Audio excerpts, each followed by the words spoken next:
Après avoir refusé de payer le mariage extravagant de mon frère, il a organisé un dîner d'anniversaire pour une réconciliation. Quand je suis arrivé, 4 avocats attendaient avec une procuration. Il a dit, « Si tu ne signes pas ceci, je te poursuivrai en justice. » J'ai souri et j'ai dit, « Bien sûr. Mais d'abord, laissez-moi vous présenter lui. Je m'appelle Stéphanie et j'ai eu 30 ans la semaine dernière. J'ai construit ma carrière comme conseillère financière, aidant les gens à sécuriser leur avenir, mais je n'ai pas réussi à protéger le mien de l'exploitation familiale. Mon jeune frère, Michael, a toujours vécu au-dessus de ses moyens tandis que j'économisais chaque sou. Quand il a exigé que je paie son mariage à 75 000 $, j'ai refusé. Son message m'invitant à un dîner d'anniversaire semblait être un rameau d'olivier. Au lieu de cela, je suis entré dans une pièce où 4 avocats m'attendaient avec un document qui allait tout changer. Si vous regardez ceci, veuillez aimer, vous abonner et me dire d'où vous regardez pendant que je partage comment j'ai échappé au piège financier le plus élaboré que mon propre frère m'ait tendu. J'ai grandi dans une modeste maison en briques dans la banlieue de Chicago avec mes parents, George et Carol. Nous étions solidement classe moyenne. Papa travaillait comme comptable dans une entreprise manufacturière et maman enseignait en 3e année à l'école élémentaire locale. Ils nous ont élevés avec de solides valeurs concernant la responsabilité financière, soulignant toujours l'importance de vivre selon nos moyens. Les cartes de crédit sont pour les urgences, pas pour le style de vie. Papa répétait au moins une fois par semaine. Ce conseil a façonné mon approche de l'argent dès mon plus jeune âge. Michael est arrivé quand j'avais 6 ans. L'écart d'âge signifiait que nous n'avons jamais vraiment concouru pour les mêmes choses, mais cela a également créé une dynamique où il était perpétuellement le bébé de la famille. Dès le début, il y avait des règles différentes pour Michael. Alors que j'avais des couvre-feux stricts et des responsabilités ménagères, Michael parvenait toujours à se tirer d'affaire avec ses grands yeux marrons et son sourire innocent. « Stéphanie, sois patiente avec ton frère, » disait maman. « Il apprend encore. » C'est devenu le refrain de mon enfance, même si nous avons tous les deux vieilli, et Michael montrait des signes précoces d'arrogance. Quand j'avais 12 ans et que j'économisais mon argent de poche pour un vélo, Michael a cassé ma tirelire et a pris 20 $ pour acheter des bandes dessinées. Au lieu d'une punition, mes parents ont simplement remplacé mon argent et m'ont dit de le garder dans un endroit plus sûr la prochaine fois. Ces schémas ont continué pendant notre adolescence. Je faisais du babysitting pour les enfants du quartier et je travaillais l'été à la bibliothèque locale, économisant soigneusement pour l'université. Pendant ce temps, Michael recevait des allocations doubles pour des corvées à moitié terminées et de nouveaux systèmes de jeu pour avoir réussi les examens, peu importe ses notes. Quand j'ai souligné cette disparité, mes parents disaient, « Votre frère est différent de vous. Il a besoin de plus d'encouragement. » Le lycée a révélé nos personnalités divergentes encore plus clairement. J'ai rejoint tous les clubs académiques possibles, suis devenue rédactrice en chef du journal de l'école et j'ai obtenu mon diplôme de meilleur élève avec une bourse partielle pour la Northwestern University. Michael maintenait à peine une moyenne de C, sautait régulièrement les cours et passait la plupart de ses week-ends en fête. Son charme et ses compétences sociales signifiaient que les professeurs lui donnaient des secondes chances que je n'ai jamais reçues. L'université a marqué mon premier contact avec la véritable indépendance. J'ai jonglé entre les cours et 2 emplois à temps partiel, l'un au bureau d'aide financière du campus en semaine et des quarts de travail le week-end en tant que barista. Chaque été, j'ai fait des stages dans des sociétés financières, construisant mon CV tout en gagnant de l'argent. Mes rares visites à la maison révélaient que Michael suivait un chemin très différent. Pendant que j'étudiais la finance et l'économie, Michael a abandonné le community college après un semestre, affirmant que ce n'était pas le bon environnement pour sa personnalité créative. Il a enchaîné les emplois dans des restaurants, des magasins de détail et comme chauffeur de covoiturage, sans jamais rester quelque part plus de quelques mois. Chaque poste se terminait par une histoire dramatique sur des patrons déraisonnables ou des lieux de travail toxiques, jamais aucune reconnaissance de sa ponctualité chronique ou de son effort minimum. Au cours de ma dernière année d'université, nos parents ont fait face à leurs propres difficultés financières. Papa a été contraint de prendre sa retraite anticipée lorsque son entreprise a réduit ses effectifs et maman a réduit ses heures d'enseignement en raison de l'arthrite qu'elle avait développée. Leurs économies de retraite ont été touchées pendant la baisse du marché et les factures médicales ont commencé à s'accumuler. En tant que responsable, je suis naturellement intervenu pour aider à organiser leurs finances, mettre en place des plans de paiement pour les dépenses médicales et m'assurer qu'ils restaient à flot. Michael, alors âgé de 22 ans, vivait toujours à la maison sans payer de loyer. il ne contribuait en rien aux dépenses du ménage tout en travaillant sporadiquement comme barman, dépensant sans compter en vêtements de designer et en voyage le week-end avec des amis. Chaque fois que je lui rendais visite, je remarquais de nouveaux objets coûteux dans sa chambre pendant que nos parents s'inquiétaient de pouvoir payer leurs médicaments. Après avoir obtenu mon diplôme avec mention, j'ai décroché un poste dans une respectable société de conseil financier à Chicago. Mon salaire de départ était modeste, mais j'ai budgétisé avec soin, partagé un appartement avec 2 colocataires et continué à faire progresser ma carrière. Chaque mois, j'envoyais de l'argent à la maison pour aider mes parents, en mettant en place des virements automatiques pour qu'ils puissent compter sur ce soutien. Durant cette période, Michael a connu sa première crise financière majeure. Il avait accumulé plus de 15 000 $ de dettes de cartes de crédit sur 6 cartes différentes. Il m'a appelé en pleurant, disant qu'il recevait des appels de recouvrement et craignait que son salaire ne soit saisi. Contre mon meilleur jugement, j'ai puisé dans mes économies d'urgence pour l'aider à régler les dettes les plus urgentes, après lui avoir fait promettre de couper ses cartes et d'apprendre la responsabilité financière. 6 mois plus tard, il a annoncé son projet d'ouvrir un bar à cocktails spécialisé avec un ami, nécessitant juste un petit investissement de 10 000 $. Quand j'ai refusé, il est allé voir nos parents qui ont contracté un prêt sur valeur domiciliaire pour financer son entreprise. Le bar a fermé en moins de 8 mois, laissant nos parents avec une dette supplémentaire, et Michael avec une autre histoire expliquant comment des facteurs externes avaient causé son échec. Ce schéma s'est répété avec diverses idées d'entreprise au fil des ans, un food truck vendant des grillés cheese gastronomiques, une boutique de vêtements en ligne spécialisée dans les chaussettes originales, et plus récemment, un service de box par abonnement pour les ingrédients de cocktails artisanaux.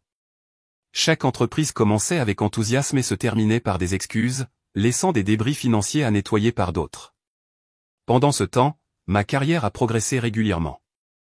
À 30 ans, j'avais été promu 3 fois, construit une solide clientèle, obtenu ma désignation de planificatrice financière certifiée, et enfin acheté ma première maison, un modeste condo de 2 chambres dans un bon quartier.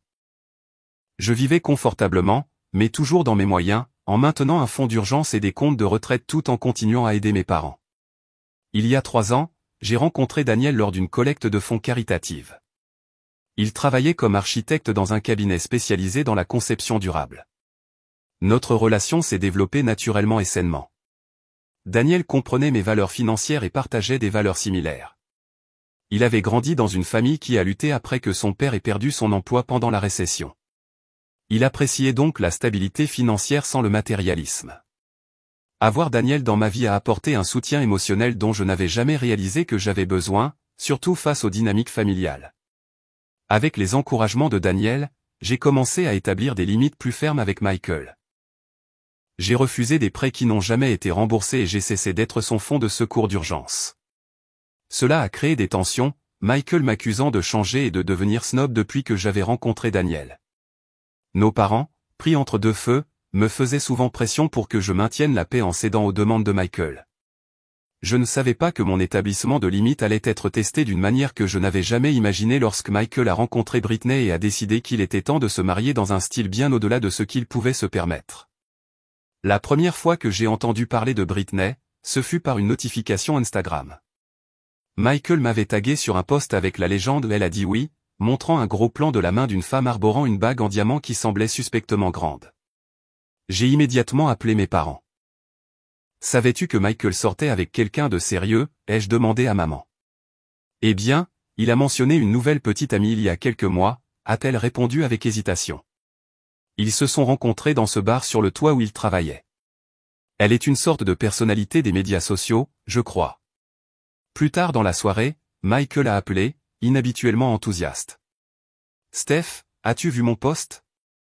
Je suis fiancé. Britney est incroyable. Tu dois la rencontrer. Nous pensons à un mariage en juin, ce qui nous laisse seulement 4 mois pour tout planifier. » 4 mois. Depuis combien de temps sortez-vous ensemble, ai-je demandé, en essayant de garder un ton neutre. Nous sommes ensemble depuis environ 4 mois, mais quand on sait, a-t-il répondu sur la défensive. Nous sommes des âmes sœurs. Elle me comprend complètement. Les drapeaux rouges ont immédiatement flotté dans mon esprit, mais je l'ai félicité et j'ai accepté d'assister à la fête de fiançailles prévue pour le week-end suivant dans un lounge branché exclusif sur un toit du centre-ville. Quand j'ai mentionné le lieu à Daniel, ses sourcils se sont levés. Cet endroit facture un minimum de $1500 juste pour réserver un espace pour des événements privés, a-t-il dit. Michael va-t-il bien financièrement? Soudain, la fête de fiançailles a confirmé mes inquiétudes. Tout criait l'extravagance, bar ouvert haut de gamme, canapé gastronomique, photographe professionnel et toile de fond personnalisée avec Michael et Britney pour toujours en écriture dorée. Environ 50 invités se mélangeaient, dont beaucoup semblaient être des amis de Britney, à en juger par leur tenue coordonnée et leurs selfies constants. Brittany elle-même était frappante, grande, blonde, parfaitement coiffée dans une combinaison blanche de créateur qui coûtait probablement plus que mon paiement hypothécaire mensuel. Son profil Instagram, qu'elle m'a immédiatement invité à suivre, la décrivait comme une influenceuse de style de vie de luxe avec un peu moins de 100 000 abonnés. Son fil d'actualité affichait une vie soigneusement organisée de vacances exotiques, de brunch au champagne et de placement de produits pour des marques de beauté haut de gamme. « Nous sommes si heureux que vous ayez pu venir », a dit Britney en m'embrassant près des deux joues. Michael parle tout le temps de sa grande sœur, la génie financière. Nous devons absolument planifier un déjeuner pour discuter de quelques opportunités d'investissement pour notre avenir. Tout au long de la soirée, j'ai observé leurs interactions. Michael semblait presque performatif autour d'elle, commandant plusieurs bouteilles de champagne avec des cierges magiques, discutant bruyamment des propriétés de vacances qu'ils envisageaient, et se pliant à toutes ses préférences. Il avait adopté un vocabulaire entièrement nouveau, faisant référence à leur marque personnelle et à leur vision esthétique du mariage. Alors que je me préparais à partir, Michael m'a prise à part.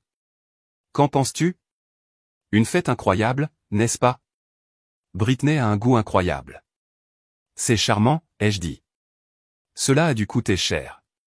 Ça valait chaque centime pour célébrer notre amour, a-t-il souri. En fait, je voulais te parler des préparatifs du mariage. Avec ton expérience financière, j'ai pensé que tu pourrais nous aider à créer un budget réaliste. J'ai ressenti un soulagement momentané. Peut-être que Michael adoptait enfin la responsabilité financière. Bien sûr, nous pouvons planifier un moment pour examiner les chiffres et voir ce qui est logique en fonction de vos économies et de vos revenus. Son sourire a légèrement vacillé. Eh bien, nous avons déjà tout planifié. Britney a trouvé une station balnéaire incroyable à Cabo San Lucas. Ils ont un forfait mariage qui comprend la cérémonie sur une plage privée, une réception pour 150 invités, un dîner en 5 services, un bar ouvert premium, et un week-end d'activités pour le cortège. Cela semble considérable, ai-je répondu. Quel est le coût total? Environ 75 000, a-t-il dit rapidement, mais cela inclut presque tout. Nous devons juste gérer les vols, la tenue, le photographe et quelques extras. Britney a des contacts pour des réductions sur certains éléments grâce à ses partenariats d'influence. J'ai failli m'étouffer, Michael, c'est une somme d'argent énorme. As-tu des économies pour ça? Eh bien, pas exactement, a-t-il avoué, mais j'ai pensé qu'avec ta récente promotion et comme tu ne dépenses jamais d'argent pour toi-même de toute façon, et voilà, la vraie raison de la conversation privée, pas pour chercher des conseils budgétaires, mais pour poser les bases de me demander de financer son mariage extravagant. Au cours des semaines suivantes, les sous-entendus se sont transformés en demandes directes. D'abord, il y a eu un message de groupe avec des photos de la station balnéaire, suivi d'un appel téléphonique sur la façon dont nos parents méritaient de voir leur fils unique se marier avec style. Puis Britney a commencé à m'envoyer directement des tableaux d'inspiration pour le mariage et des devis de fournisseurs, comme si ma participation financière était déjà confirmée. Les choses ont culminé lors d'un dîner de famille chez nos parents. Maman avait préparé tous les plats préférés de Michael et la conversation est restée superficielle jusqu'à l'arrivée du dessert. Puis Michael s'est raclé la gorge de manière dramatique. Alors Stéphanie, nous devons finaliser les finances du mariage cette semaine. Le complexe hôtelier exige un acompte de 50% pour sécuriser notre date. Nos parents ont échangé des regards nerveux. Michael, je n'ai pas accepté de payer ton mariage, ai-je dit fermement. Mais tu es la seule qui peut te le permettre, a-t-il rétorqué. Maman et papa aideraient s'ils le pouvaient, mais avec leur facture médicale. Et tu sais que mon crédit n'est pas génial en ce moment. C'est ce que fait la famille. Ils se soutiennent lors d'événements importants de la vie. Je suis heureux d'aider dans la mesure du possible, ai-je offert. Je pourrais contribuer $5 000 à un mariage plus modeste. Ou peut-être envisager une salle locale qui coûterait beaucoup moins cher. Britney, qui avait été silencieusement en train de faire défiler son téléphone, a soudainement levé les yeux. $5000 couvrirait à peine les fleurs, a-t-elle dit avec dédain. Et nous ne pouvons pas faire un mariage local. Aucune des salles ici ne correspond à notre vision ou à notre esthétique. De plus, j'ai déjà parlé de nos projets à Cabo à mes abonnés. Certains d'entre eux pourraient même réserver des voyages pour coïncider avec notre week-end. Ma sœur est égoïste, a dit Michael, sa voix se durcissant. Elle s'assied dans son appartement chic avec son petit ami parfait tout en jugeant mes choix. Elle a toujours été comme ça, agissant avec supériorité parce qu'elle est douée avec l'argent. Maman a tendu la main pour me tapoter la main.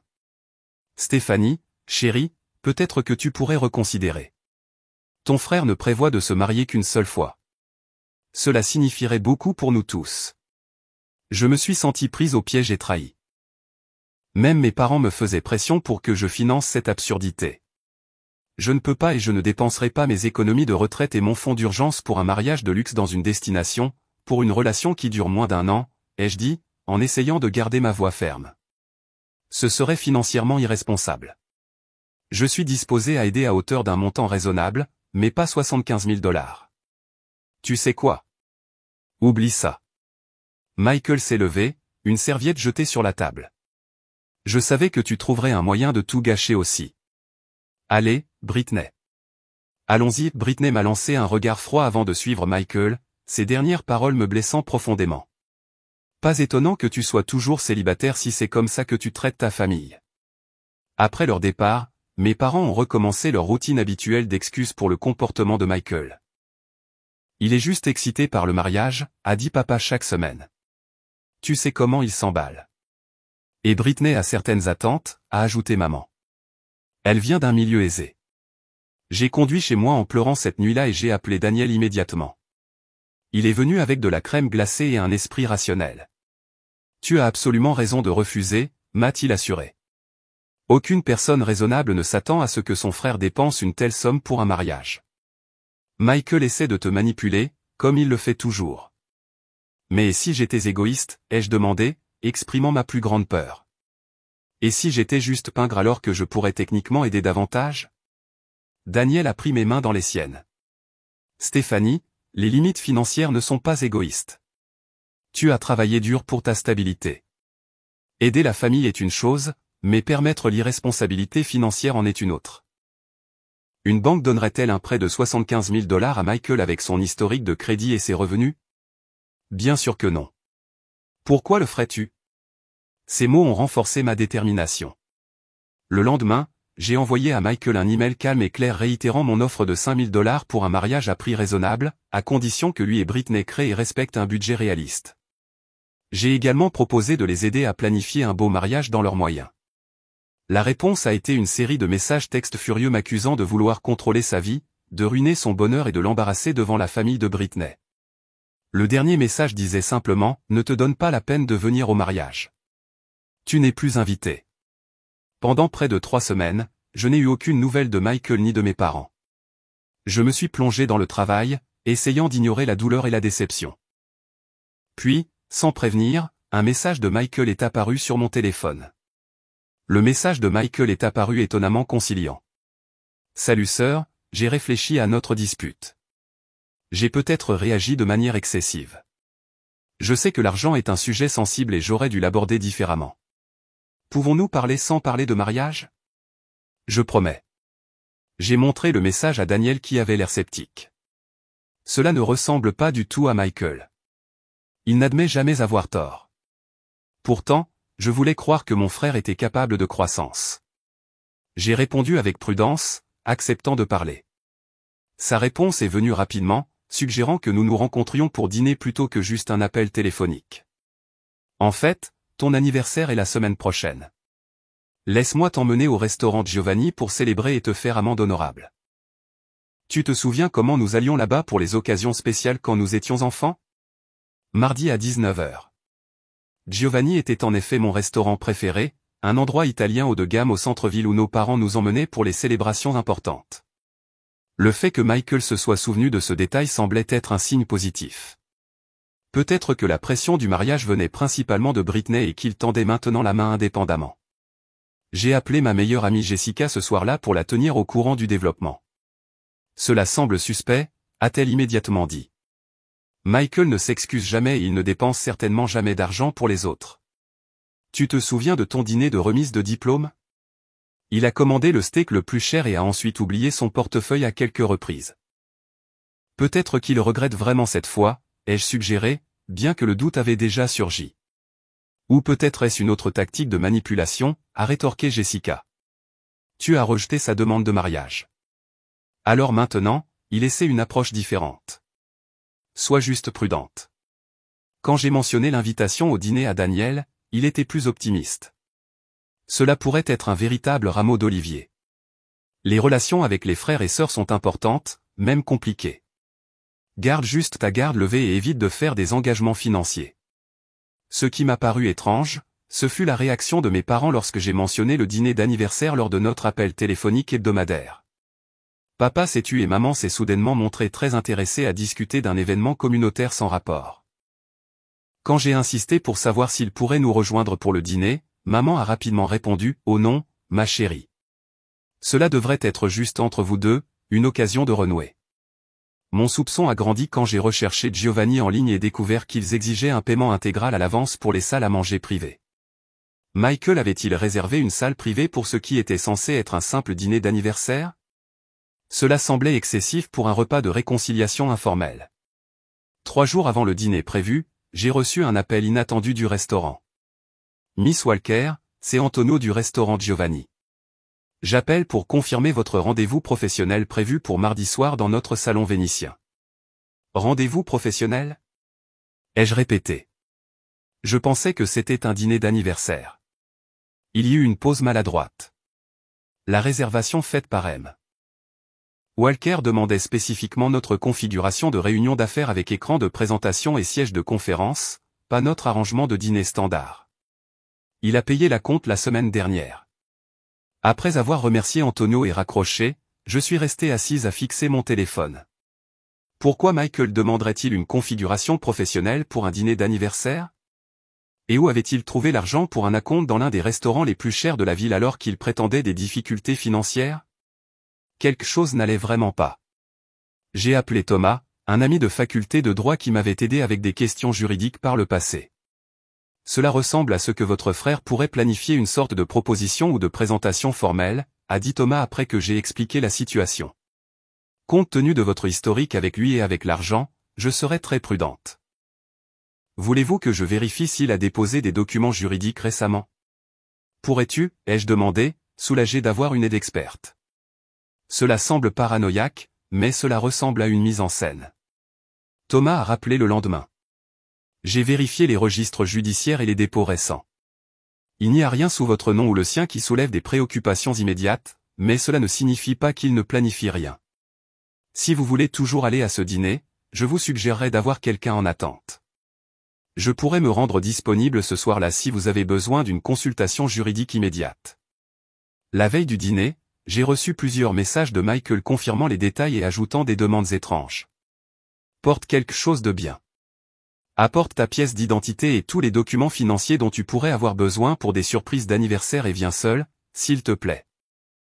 Je veux passer du temps entre sœurs et frères. Chaque message intensifiait mon malaise.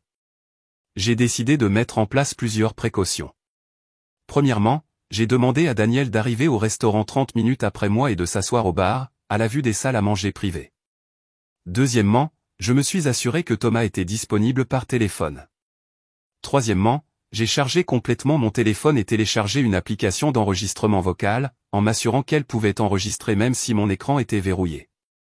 Pendant que je m'habillais pour le dîner mardi soir, j'avais plus l'impression de me préparer à la bataille que pour une célébration. J'ai choisi une robe noire professionnelle et des talons bas, suffisamment confortables pour une sortie rapide si nécessaire. J'ai glissé des copies des accords financiers précédents avec Michael dans mon sac comme référence et j'ai mis le contact de Thomas en numérotation rapide. « Es-tu sûr de vouloir continuer ?» a demandé Daniel alors que je me préparais à partir.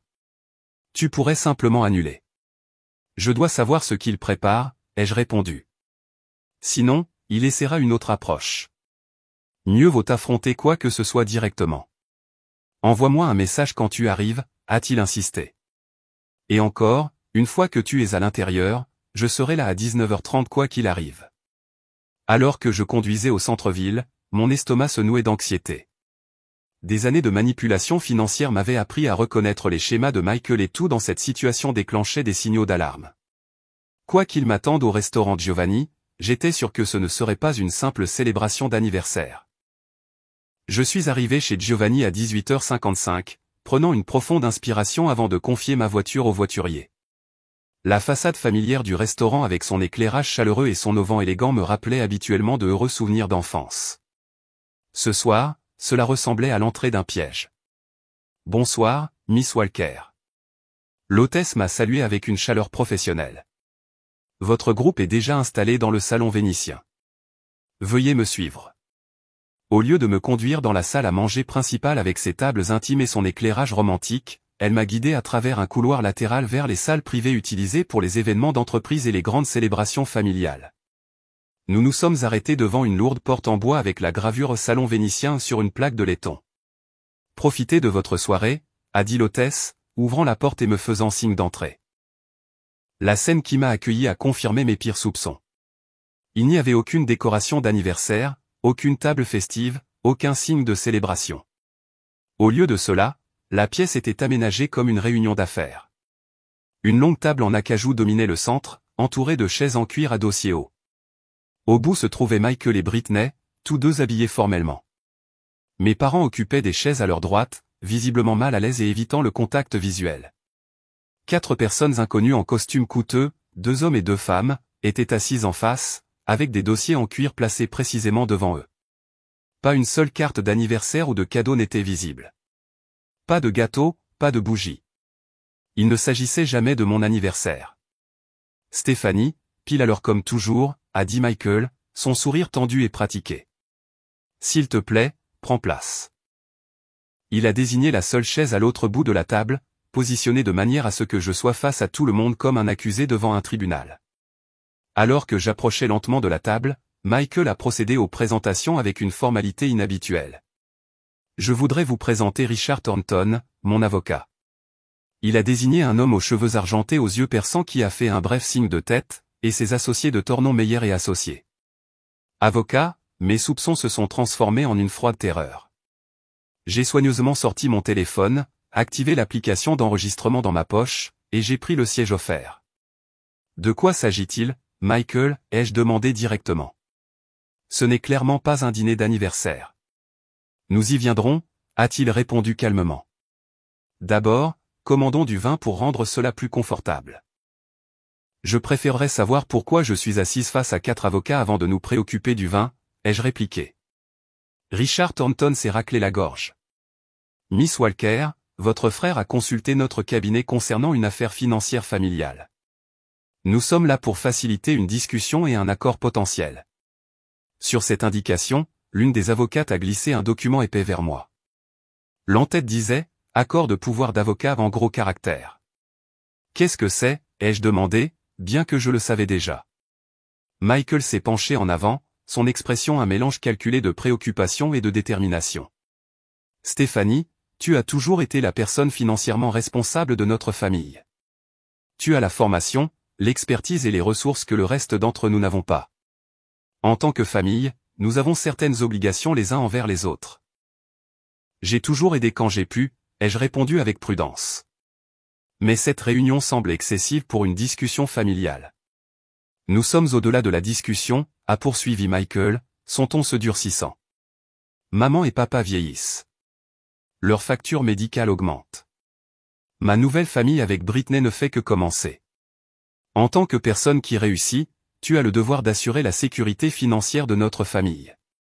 Brittany hochait la tête, ses yeux calculants sous son expression sympathique. Ce document, a fait Michael en désignant les papiers devant moi, établirait une fiducie familiale avec un accès partagé à vos comptes d'investissement et une autorité décisionnelle. Il garantirait que votre succès financier bénéficie à nous tous en tant que famille. Je l'ai regardé avec incrédulité. Tu veux que je te cède le contrôle de mes actifs ? Richard Thornton a interjeté calmement. Pas le contrôle total, Miss Walker. L'accord établit un comité de surveillance familiale qui prendrait des décisions collaboratives concernant les distributions de vos comptes. Votre frère servirait d'administrateur principal avec vos parents comme signataires secondaires. J'ai rapidement feuilleté le document, ma formation financière me permettant d'identifier les dispositions les plus alarmantes. Le comité familial aurait l'autorité de faire des retraits raisonnables pour les nécessités familiales, y compris le logement, le transport, les frais médicaux, l'éducation et les événements marquant la vie. Il n'y avait aucune limite spécifiée, aucun mécanisme de contrôle et aucune protection pour mes intérêts. Il ne s'agissait plus seulement du mariage. C'était une tentative calculée pour obtenir un accès légal à tout ce pour quoi j'avais travaillé. C'est scandaleux, ai-je dit, en luttant pour garder ma voix ferme. Tu as organisé un faux dîner d'anniversaire pour m'embusquer avec des avocats et un document qui te donnerait essentiellement un accès illimité à mes comptes. Ne sois pas dramatique, a ricané Michael. C'est ce que font les familles aimantes. Elles partagent leurs ressources. Tu as largement de quoi pour nous tous. J'ai jeté un coup d'œil à nos parents, espérant un certain soutien, mais ils regardaient la table dans un silence gênant. Ils étaient au courant de ce plan depuis le début. Richard s'est penché. Miss Walker, je comprends que cela puisse sembler soudain, mais la planification financière familiale est de plus en plus courante dans les situations de revenus disparates. Votre frère nous assure que vous avez toujours exprimé un engagement envers le soutien familial. Par des cadeaux et une aide raisonnable, oui, ai-je répondu. Pas en renonçant au contrôle de tout mon avenir financier. Le visage de Michael s'est assombri. Je savais que tu réagirais comme ça. Toujours si égoïste, si persuadé de ta supériorité parce que tu es doué avec les chiffres. Il s'est levé, plaçant ses paumes à plat sur la table. Permets-moi d'être clair, Stéphanie. Si tu ne signes pas cet accord, je suis prêt à explorer d'autres options légales. Savais-tu que de nombreux États ont des lois sur la responsabilité filiale?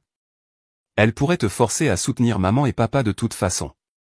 Et j'ai la documentation des promesses verbales que tu as faites concernant le soutien familial au fil des ans. J'ai remarqué que Britney filmait discrètement la conversation sur son téléphone sous la table. C'était une mise en scène sous tous les angles.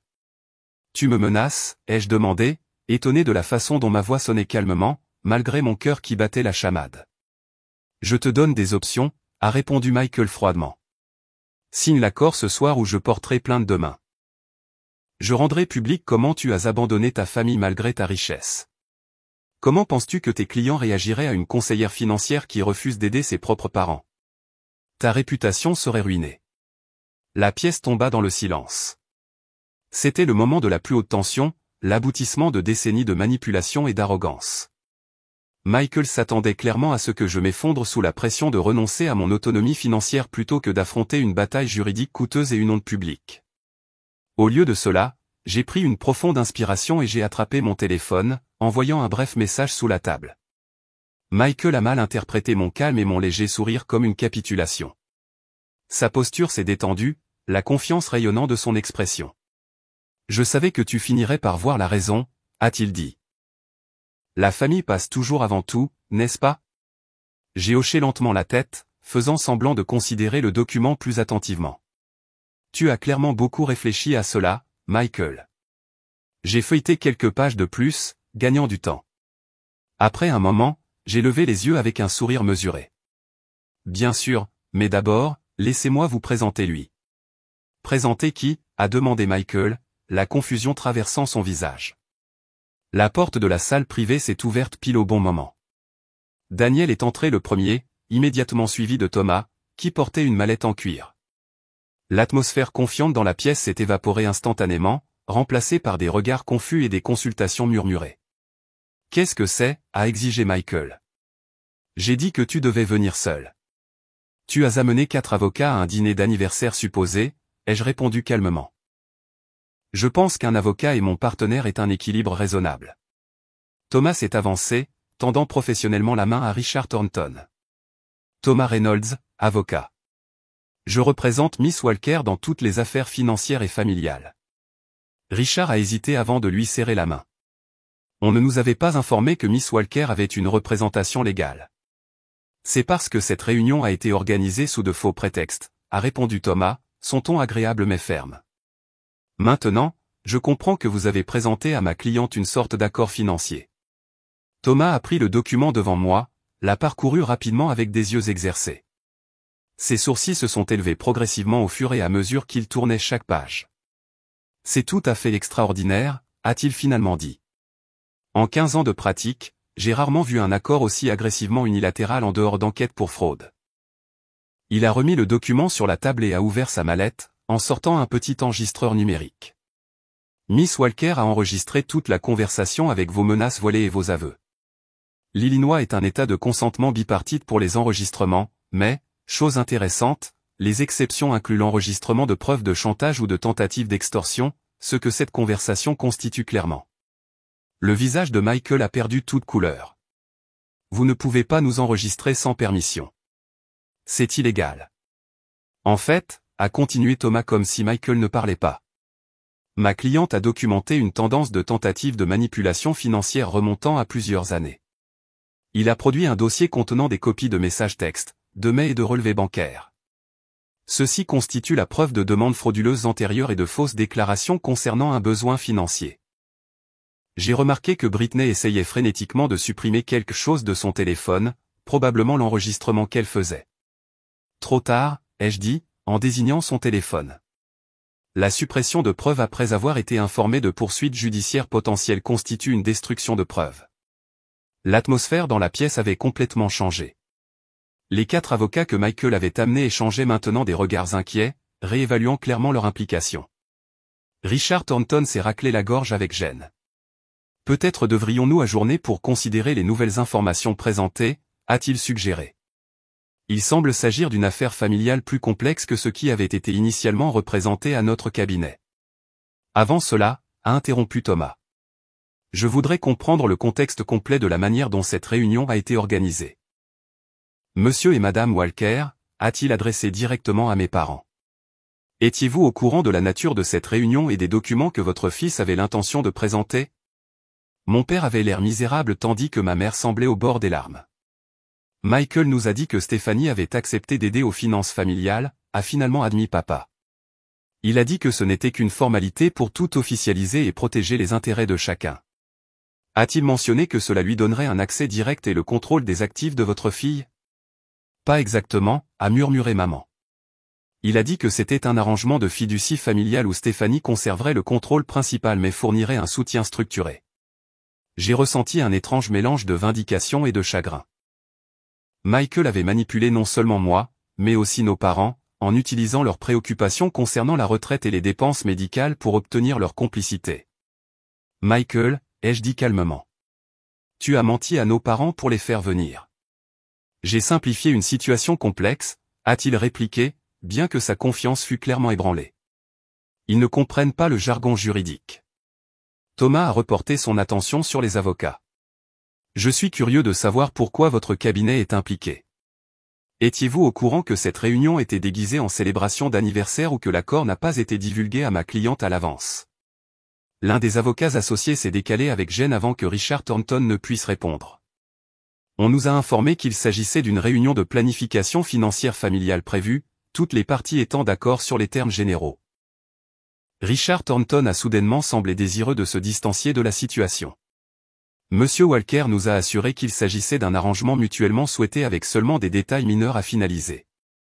S'il y a eu une quelconque fausse déclaration, notre cabinet ne voudrait certainement pas être associé à des pratiques inappropriées. Je pense que nous en avons entendu assez, a dit Thomas fermement. Cette réunion est terminée. Miss Walker ne signera aucun document. De plus, nous nous réservons le droit de signaler cet incident aux autorités judiciaires compétentes et au comité d'éthique du barreau. Michael s'est levé brusquement, le visage rougi par la colère.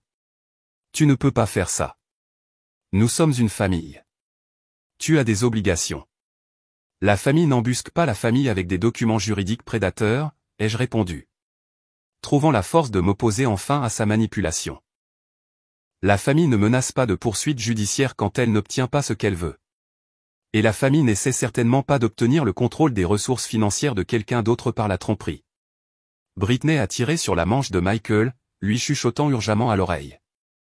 Les avocats ont commencé à rassembler leurs affaires, visiblement désireux de quitter la situation de plus en plus volatile. Ce n'est pas fini, Stéphanie. Michael a menacé. Tu te crois si intelligente avec ton ami avocat chic, mais il y a d'autres façons de gérer ça. Thomas s'est interposé. Cela ressemblait étrangement à une autre menace, Monsieur Walker. Je vous déconseille vivement de faire des déclarations qui pourraient être considérées comme de l'intimidation ou du harcèlement. Alors que les avocats sortaient de la pièce, j'ai demandé à mes parents de rester. Ils semblaient déchirés, jetant des regards entre Michael et moi avec des expressions confuses. « Maman, papa, nous devons parler en privé », ai-je dit doucement. De ce que Michael vous a vraiment dit par rapport à la réalité de la situation. N'écoutez pas sa manipulation, a rétorqué Michael. Elle a toujours tout tordu pour se faire mieux paraître. Allez, nous partons. À ma surprise et à mon soulagement, mon père a tenu bon. Non, Michael, nous restons pour entendre ce que Stéphanie a à dire. Il y a eu trop de secrets et de demi-vérités ces derniers temps. Michael a regardé avec incrédulité. Habitué à ne pas rencontrer de résistance de la part de nos parents. Très bien, écoute ces mensonges. Mais ne viens pas pleurer auprès de moi quand tu seras fauché et que tu auras besoin d'aide. Il a pris la main de Britney et s'est dirigé vers la porte. Nous savons exactement à qui nous adresser quand nous avons vraiment besoin d'aide, a dit ma mère à voix basse, retrouvant enfin sa voix. Et ce n'est pas le fils qui a essayé de nous tromper pour qu'on lui vole sa sœur. Après le départ de Michael et Britney, la pièce semblait plus légère malgré la tension qui flottait encore dans l'air. Daniel s'est approché et a mis son bras autour de mes épaules pendant que Thomas rassemblait discrètement des preuves de ce qui s'était passé. « Tu vas bien ?» a demandé Daniel doucement. « Je le ferai » ai-je répondu, en me tournant vers mes parents. Mais nous avons beaucoup à discuter.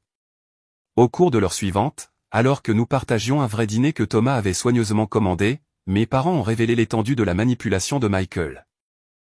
Il leur avait dit que j'avais verbalement accepté de créer un fonds de soutien familial, mais que j'étais difficile pour les formalités administratives. Ils prétendaient que les avocats étaient nécessaires parce que j'insistais pour une documentation formelle. Il avait même suggéré que mon succès m'avait rendu égoïste et que cet accord me ramènerait aux valeurs familiales. Nous aurions dû le questionner davantage, a admis papa, l'air honteux. Mais il a toujours un moyen de rendre sa version raisonnable. Et nous étions inquiets pour nos frais médicaux, a ajouté maman. Quand il a dit que tu avais accepté d'aider plus substantiellement, mais que tu voulais que ce soit structuré légalement, cela semblait plausible. J'ai toujours été disposé à aider dans la mesure du raisonnable, les ai-je assurés. Mais ce que Michael voulait, ce n'était pas de l'aide.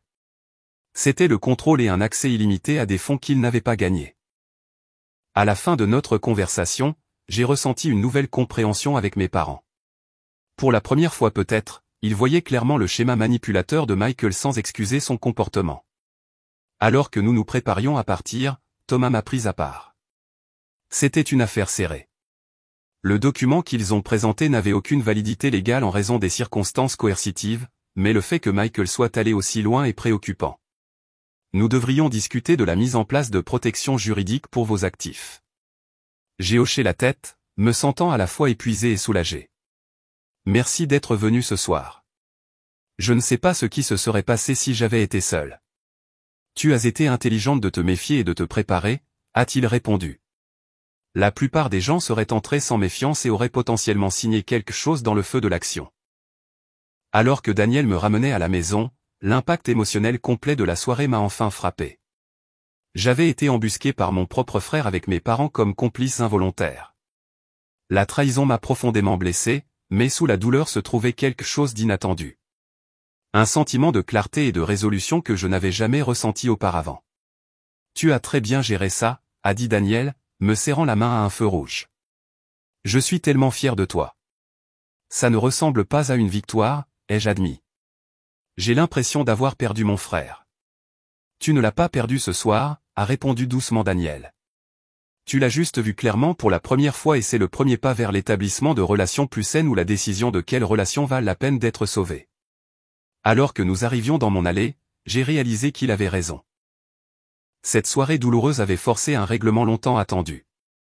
Ce qui se passerait ensuite dépendrait de choix, pas seulement des miens, mais de toute ma famille.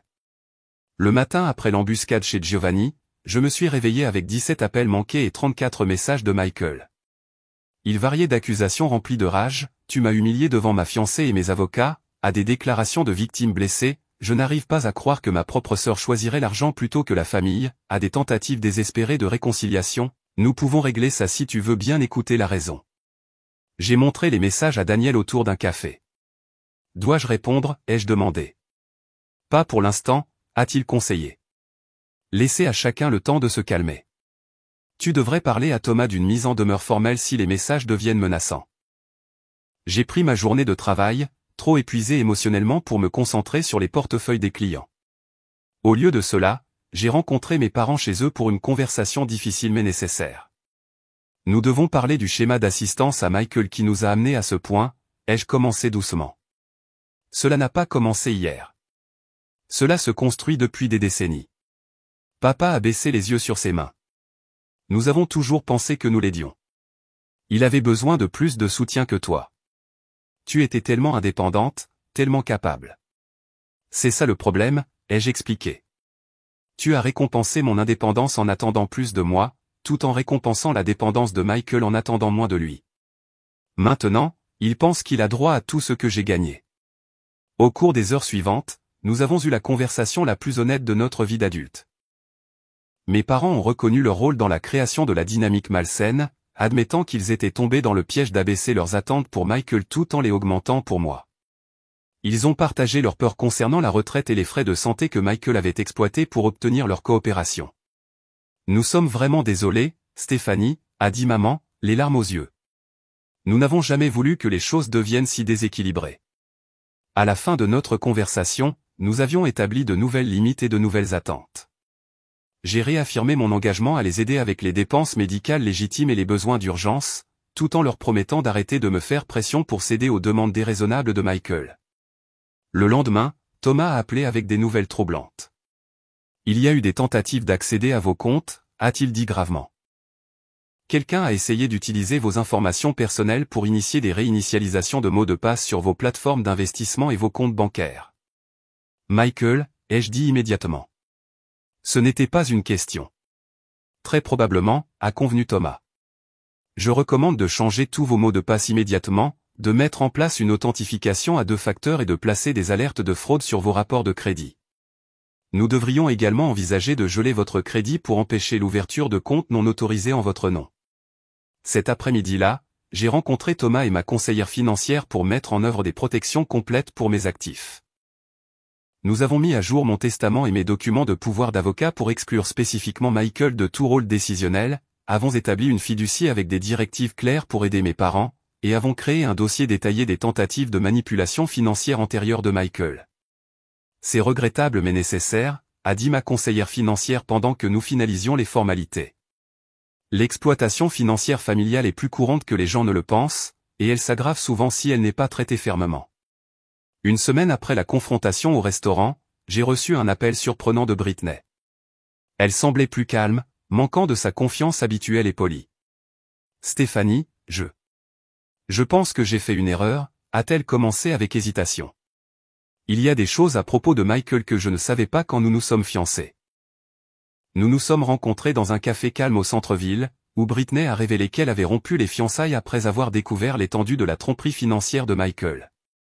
Il m'a dit que tu étais une avare riche qui thésaurisait l'argent de la famille. Elle a expliqué, tournant nerveusement sa tasse de café. Il a dit que la santé de tes parents était en danger parce que tu refusais d'aider. Il a fait croire que l'accord ne faisait que formaliser ce que tu avais déjà promis. Rien de tout cela n'était vrai, ai-je répondu avec prudence. Je le sais maintenant. Elle a soupiré. Après le désastre du restaurant, j'ai commencé à poser des questions. J'ai trouvé des relevés de cartes de crédit montrant des dettes massives. Son prétendu portefeuille d'investissement n'existe pas.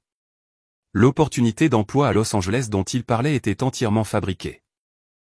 Quand je l'ai confronté, il a juste inventé des mensonges plus élaborés jusqu'à ce que tout s'effondre. Bien que je n'ai jamais particulièrement aimé Britney, j'ai ressenti une pointe de sympathie. Elle aussi avait été manipulée par le charme et la tromperie de Michael. Que vas-tu faire maintenant, ai-je demandé. Passer à autre chose et être plus prudente la prochaine fois, a répondu Britney avec une pointe de sa confiance d'antan. J'ai construit ma présence sur les réseaux sociaux avec du contenu de style de vie de luxe, mais je dois m'assurer que ma vraie vie a de la substance derrière le style. 2 jours plus tard, Michael s'est présenté sans prévenir à mon bureau. La sécurité a appelé en haut avant de l'autoriser à entrer, me donnant le temps de me préparer mentalement et d'alerter Daniel. Quand Michael est entré dans mon bureau, je l'ai à peine reconnu. Disparu était le façade élégante et confiante. Il avait l'air négligé, avec les yeux injectés de sang et des vêtements froissés. Britney m'a quitté, a-t-il annoncé sans préambule, s'effondrant sur une chaise. Elle a pris la bague et tout. Elle a dit qu'elle ne pouvait pas construire une vie avec quelqu'un en qui elle ne pouvait pas avoir confiance. Je suis désolé de l'apprendre, ai-je dit neutrement. Non, tu ne le es pas, a-t-il dit, puis s'est immédiatement dégonflé. Mais je ne te blâme pas. J'ai vraiment gâché ça, Steph. J'ai vraiment gâché ça cette fois. Ce qui a suivi était quelque chose que je n'avais jamais vu de mon frère. Un effondrement apparemment authentique. Les larmes coulaient sur son visage alors qu'il admettait la dette croissante, les mensonges sur ses perspectives de carrière et la tentative désespérée d'accéder à mes finances. Je voulais juste la vie que je pensais mériter, a-t-il sangloté. Tout le monde sur les réseaux sociaux a ces styles de vie incroyables. Britney s'attendait au luxe. Je pensais que si je pouvais juste faire le mariage correctement, tout le reste suivrait. Une partie de moi voulait le réconforter. L'instinct de grande sœur ne disparaît jamais complètement. Mais une autre partie est restée prudente, se souvenant de tous les précédents moments de fond qui avaient conduit à des améliorations temporaires avant que le cycle ne recommence. Que attends-tu de moi maintenant, Michael, ai-je demandé directement. Il s'est essuyé les yeux. Je ne sais pas. De l'aide, je suppose. Mais je sais que j'ai brûlé ce pont avec l'embuscade des avocats. Tu as besoin d'aide professionnelle, ai-je dit fermement. Conseil financier, thérapie pour aborder pourquoi tu te sens en droit de disposer des ressources des autres, formation professionnelle. Ce sont des choses que j'envisagerais de soutenir si tu es sérieux. Tu m'aiderais quand même après tout ça, a-t-il demandé, l'air sincèrement surpris. Avec des conditions, ai-je précisé. Transparence financière complète, séance de thérapie régulière, un style de vie modeste dans tes revenus réels, plus de schémas pour s'enrichir rapidement, et surtout, tu dois construire ta propre indépendance au lieu de dépendre des autres. La réaction initiale de Michael fut une résistance prévisible, affirmant que la thérapie était pour les fous et le conseil financier pour les idiots qui ne savent pas gérer l'argent. Mais alors que notre conversation continuait et qu'il réalisait que je n'offrais pas d'aide financière directe, son attitude a progressivement changé. Et si j'essayais ta façon, a-t-il finalement concédé. Le truc du conseil et de la thérapie. M'aiderais-tu à parler à maman et papa? Ils sont assez en colère en ce moment. Si tu t'engages dans un vrai plan, oui, ai-je accepté. Mais cela doit être différent de tous les précédents nouveaux départs, Michael. Cela doit concerner un changement fondamental, pas seulement une gestion de crise jusqu'à ce que les choses se tassent. Nous nous sommes séparés avec un accord provisoire. J'aiderai à organiser et à payer initialement le soutien professionnel, mais Michael devrait démontrer un effort et une amélioration constants. Nos parents seraient tenus informés, mais pas entraînés dans des comportements d'encouragement. La première séance de thérapie familiale, une semaine plus tard, fut intensément inconfortable. Notre thérapeute, Dr Rivera, nous a habilement guidés pour exprimer des vérités douloureuses et des ressentiments enfouis depuis longtemps. Maman a pleuré quand Michael a admis avoir exagéré leurs préoccupations médicales pour me manipuler. Papa avait l'air consterné quand j'ai décrit le sentiment d'être puni pour ma responsabilité, tandis que Michael était récompensé pour son irresponsabilité. Cette famille a établi des schémas qui ont fonctionné à court terme mais ont créé de graves dysfonctionnements à long terme.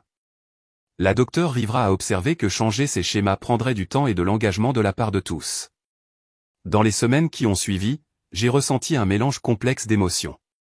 L'espoir que Michael pourrait enfin aborder ses problèmes, la colère face aux années de manipulation, la culpabilité quant à savoir si j'aurais pu gérer les choses différemment, et un nouveau sentiment de liberté méconnu alors que j'arrêtais de me voir comme responsable de la résolution des problèmes de ma famille. Daniel est resté mon roc tout au long de cette période turbulente. Tu poses des limites saines tout en offrant une aide appropriée, m'a-t-il assuré. C'est la définition d'un soutien familial équilibré. Professionnellement, l'expérience a transformé mon approche du conseil aux clients. Je suis devenu plus attentive aux dynamiques familiales et à la planification financière, aidant les clients à établir des limites saines tout en soutenant leurs proches. Cette perspective a conduit à une promotion lorsque j'ai développé une nouvelle série d'ateliers sur la prévention de l'exploitation financière familiale. Plus important encore, j'ai créé des systèmes pour me protéger de futures manipulations. Thomas m'a aidé à mettre en place des protections juridiques pour mes actifs. Ma thérapeute m'a aidé à reconnaître et à résister aux tactiques de manipulation émotionnelle, et j'ai pratiqué le fait de dire non sans culpabilité ni justification longue, une compétence simple qui s'est avérée remarquablement puissante. 3 mois après la confrontation au restaurant, Michael s'est inscrit à un programme de certification technique, a déménagé dans un modeste appartement qu'il pouvait réellement s'offrir, et a maintenu une présence constante à la thérapie. Que ce changement dure ou non restait à voir, mais c'était l'effort soutenu le plus long que j'avais jamais vu de sa part. Un jour à la fois, a-t-il dit lors d'une réunion café prudente. C'est ce que ma thérapeute me dit toujours. Arrête d'essayer d'avoir tout de suite et concentre-toi juste sur les bonnes décisions d'aujourd'hui. C'était la première sage parole que j'avais jamais entendue de mon frère qui ne concernait pas les raccourcis ou les combines. Peut-être qu'il y avait de l'espoir pour un changement réel. Après tout, 6 mois après le dîner d'anniversaire désastreux, ma vie s'était transformée d'une manière que je n'aurais jamais pu anticiper. La crise aiguë avait évolué vers un nouvel équilibre familial, différent mais finalement plus sain qu'auparavant. Michael a maintenu son engagement envers la thérapie et la responsabilité financière, bien que non sans revers occasionnels. Le programme de certification technique a conduit à un poste d'informatique d'entrée de gamme avec un revenu modeste mais stable. Il a déménagé dans un appartement partagé avec 2 colocataires, réduisant considérablement ses dépenses de logement. Le plus surprenant, c'est qu'il a commencé à fréquenter Lisa, une institutrice, dont l'approche sensée de la vie semblait le stabiliser. Elle refuse de sortir avec quelqu'un qui ne peut pas lui montrer un budget et un plan d'épargne. Michael m'a dit lors d'une de nos réunions café mensuelles, « Peux-tu croire que j'ai en fait créé une feuille de calcul pour l'impressionner avec Excel ?» Leur relation a progressé régulièrement sans le rythme effréné de ses fiançailles avec Britney. Quand il a mentionné qu'il discutait mariage, je me suis préparé à une autre demande de mariage extravagante. Au lieu de cela, Michael m'a surprise. Nous pensons à une petite cérémonie dans le parc de la ville où les parents de sa fiancée se sont mariés, une réception dans le restaurant de sa tante, peut-être 40 invités au total, quelque chose que nous pouvons réellement nous permettre. Cela semble charmant, ai-je répondu, sincèrement impressionné par le changement de priorité. Mes parents avaient subi leur propre transformation. Après des décennies à aider Michael, ils ont établi des limites claires tout en maintenant une relation aimante. Papa a commencé à travailler à temps partiel pour compléter le revenu de retraite au lieu de compter uniquement sur mon aide. Maman a rejoint un groupe de soutien pour les parents d'enfants adultes ayant des problèmes de dépendance financière, trouvant une communauté et des stratégies pratiques. Nous avons permis son comportement pendant si longtemps, a admis maman lors d'un dîner du dimanche chez eux. Nous pensions que nous le protégions, mais nous l'empêchions en fait de grandir. Ma relation avec Daniel s'est approfondie à travers la crise. Ayant été témoin de mon engagement envers des limites saines et la guérison familiale, il m'a demandé en mariage lors d'un week-end au lac Michigan, me présentant une bague émeraude de style vintage qui correspondait à mes yeux. « J'aime que tu te battes pour ta famille tout en te battant pour toi-même », a-t-il dit, alors que j'acceptais en larmes de joie. C'est le genre de force que je recherche chez un partenaire de vie. Professionnellement, mon expérience a inspiré une nouvelle spécialisation dans les dynamiques financières familiales. J'ai développé une série d'ateliers appelés « Aimer sans encourager », les limites financières dans les relations familiales qui est rapidement devenu l'un des programmes les plus demandés de notre cabinet. Partager mon histoire anonymement a aidé d'autres femmes à reconnaître et à aborder la manipulation financière dans leur propre famille. Le changement le plus profond, cependant, fut interne. Après des années à porter la culpabilité de mon succès et à me sentir obligé de sauver les autres des conséquences de leurs choix, j'ai finalement compris que la véritable responsabilité familiale signifiait soutenir la croissance plutôt que de permettre la dépendance. Grâce à la thérapie, j'ai réalisé que mon identité s'était liée au fait d'être la personne responsable, la réparatrice de la famille qui arrangerait toujours les choses quel qu'en soit le coût personnel. Abandonner ce rôle me semblait à la fois effrayant et libérateur. Les limites ne sont pas des murs, m'a rappelé ma thérapeute. Ce sont des ponts qui permettent aux relations de continuer sans causer de tort. Cette perspective m'a aidé à naviguer dans ma relation évolutive avec Michael. Nous n'aurions jamais le lien fraternel insouciant que j'avais imaginé autrefois, mais nous construisions quelque chose de plus authentique basé sur la réalité plutôt que sur la manipulation et le ressentiment. Les séances de thérapie familiale, bien que parfois douloureuses, sont progressivement passées de l'intervention en cas de crise à l'établissement de modèles de communication plus sains. Le docteur Rivera nous a aidés à reconnaître et à interrompre les dynamiques toxiques qui étaient devenues automatiques au fil des décennies. Votre famille fait le travail que de nombreuses familles évitent, a-t-elle observé lors de notre 6e mois de thérapie. C'est difficile et inconfortable, mais vous créez les fondations de relations qui peuvent réellement soutenir la connexion plutôt que l'exploitation. Lors d'une séance particulièrement significative, Michael a tenté d'articuler les racines de son arrogance et de son irresponsabilité financière. J'ai toujours eu l'impression de ne jamais pouvoir être à la hauteur de Stéphanie. Il a admis qu'elle était si douée pour tout, les études, l'épargne, les choix intelligents. Il était plus facile d'être l'inverse, d'agir comme si je ne me souciais pas de ces choses, comme si j'étais trop cool pour la responsabilité. Mais ensuite, j'ai dû maintenir les apparences pour paraître prospère même quand ce n'était pas le cas. C'est devenu un cycle dont je ne pouvais pas m'échapper. Pour la première fois, j'ai vu mes réalisations à travers ses yeux, non pas seulement comme un succès personnel, mais comme une norme impossible qu'il avait l'impression de ne jamais pouvoir atteindre. Cela n'excusait pas son comportement manipulateur, mais cela m'aidait à le comprendre avec plus de compassion.